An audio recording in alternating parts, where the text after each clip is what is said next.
በዛሬ ቪዲዮአችን ማለት ነው ሩታና ኤፍሬም ታስሯል።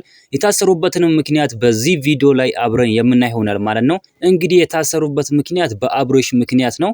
አብሬሽን አደንዝዘው ሰርቀውት ሊሄዱ ነው ተብሎ ነው የታሰሩት ማለት ነው። ክሱንም የመሰረቱት እነ ሜሪ ዳኒና ሄርሜላ ቡዜ ናቸው ማለት ነው። እነሱ ናቸው ክሱን የመሰረቱት። እነሱ ከነሱ ህይወት አልወጣም እያሉ ይገኛሉ ማለት ነው። ለምንድነው ግን ከነሱ ህይወት የማይወጡት? እነ ሄርሜላ ለምንድነው ከነ ሩታ ከነ አብሬሽ ህይወት የማይወጡት? ግን የራሳቸውን ህይወት ለምን አይኖሩም? በውሸት እንግዲህ መስክሮባቸዋል ማለት ነው። ግን አንድ ቀን እውነቱ ወጥቶ እነዛ ሁላቸውም እነ ሜሪ እነ ዳኒ እነ ሄርሜላ ሁሉም ይታሰራሉ ማለት ነው እውነቱ ሲወጣ። ስለዚህ ሩታና ኤፍሬም ማለት ነው እንድትመለሱልን እንፈልጋለን። ተፈታችሁ ከዛ እንድትመለሱልን እንፈልጋለን ማለት ነው። ደግሞ እውነት ይወጣል። ሩትዬ ጀግና ናት። ሩትዬ ትችላለች።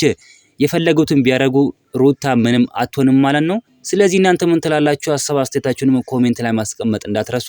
ይሄ ክስ እንግዲህ የውሸት ነው፣ በውሸት ነው የከሰሷቸው ማለት ነው። እነ ሩታ ምንም ሳያደርጉ ነው የከሰሷቸው። አብሬሽ ወደ እጃቸው ሊያስገቡ ነው ክሱን የመሰረቱት ማለት ነው። እናንተ ምን ትላላችሁ? ሀሳብ አስተያየታችሁን ኮሜንት ላይ ማስቀመጥ እንዳትረሱ። ቪዲዮ ላይ ቻናሉ ሰብስክራይብ ማድረግ እንዳትረሱ።